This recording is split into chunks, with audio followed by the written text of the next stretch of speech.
अस्पताल में जब कोई बीमार हो जाता है तो डॉक्टर को भगवान का रूप माना जाता है और दवाई जिंदगी बचाने का जरिया। लेकिन सोचिए अगर वही दवा नकली निकले तो, और दवा के अंदर कुछ हो ही ना, सिर्फ पानी भरा हो।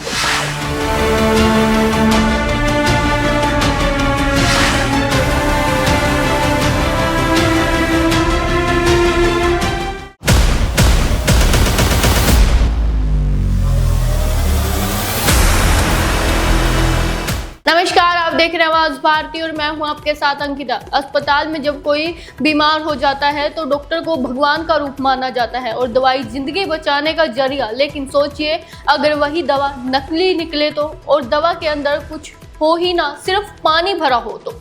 राजस्थान के कोटा में यही खौफनाक मंजर देखने को मिला है। वहां एक के बाद एक 5 गर्भवती महिलाओं की मौत हो गई है। सरकार और अस्पताल पहले इस बात को छुपाते रहे, लेकिन जब जांच रिपोर्ट ने साफ कर दिया है कि उन माताओं को जो इंजेक्शन लगाया गया था उसमें दवा की जगह सिर्फ पानी भरा था। दवा ने ना काम किया, ब्लीडिंग नहीं रुकी और 5 हंसते खेलते परिवार तबाह हो गए हैं। मासूम बच्चों की चीखें, बिलखते परिवारों और इंसाफ की भीख मांगते पति। कोटा के 2 अस्पताल में डिलीवरी के बाद जिन 5 महिलाओं की जान गई है, इन महिलाओं की मौत की वजह कोई बड़ी बीमारी नहीं थी, बल्कि डिलीवरी के बाद खून को रोकने वाला एक इंजेक्शन था। जब इन मौत के बाद हंगामा हुआ तो सरकार ने उस इंजेक्शन के सैंपल जांच के लिए लैब में भेजे। अब जो रिपोर्ट आई है उसने सबको चौंका कर रख दिया है। अमृतसर की जैक्सन लैबोरेटरी कंपनी ने जो इंजेक्शन अस्पताल को बेचे थे वो पूरी तरह नकली निकले हैं। डॉक्टर मरीजों को बचाने के लिए इंजेक्शन पर इंजेक्शन लगाते रहे, लेकिन मरीजों के शरीर में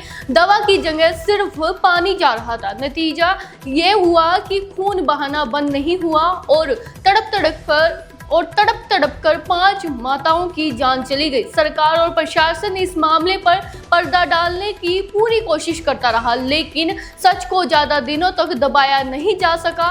एम्स के डॉक्टर की निगरानी में हुई जांच और स्टेट ड्रग्स लैब की रिपोर्ट ने साफ कर दिया है कि राजस्थान के सरकारी अस्पतालों में लोकल सप्लायर के जरिए हजारों की तादाद में ये नकली इंजेक्शन सप्लाई किए जा रहे थे। कोटा की ही नहीं बल्कि दिल्ली, इंदौर और गोड़ा तक इस जानलेवा बैच की सप्लाई होने की आशंका है। देर से ही सही, लेकिन अब सरकार की नींद टूट चुकी है। स्वास्थ्य विभाग ने एक्शन लेते हुए अमृतसर की दोषी कंपनी पर मैन्युफैक्चरिंग लाइसेंस उसका रद्द कर दिया है। कंपनी और लोकल सप्लायर के खिलाफ आपराधिक मुकदमा दर्ज करा दिया है और पूरे राजस्थान में सरकारी और प्राइवेट अस्पतालों से इस दवा के स्टॉक को तुरंत जब्त करना और इस्तेमाल पर पूर्ण प्रतिबंध लगाने का आदेश भी जारी कर दिया गया है। ये महज एक मेडिकल लापरवाही नहीं थी, ये सीधे साधा मर्डर था।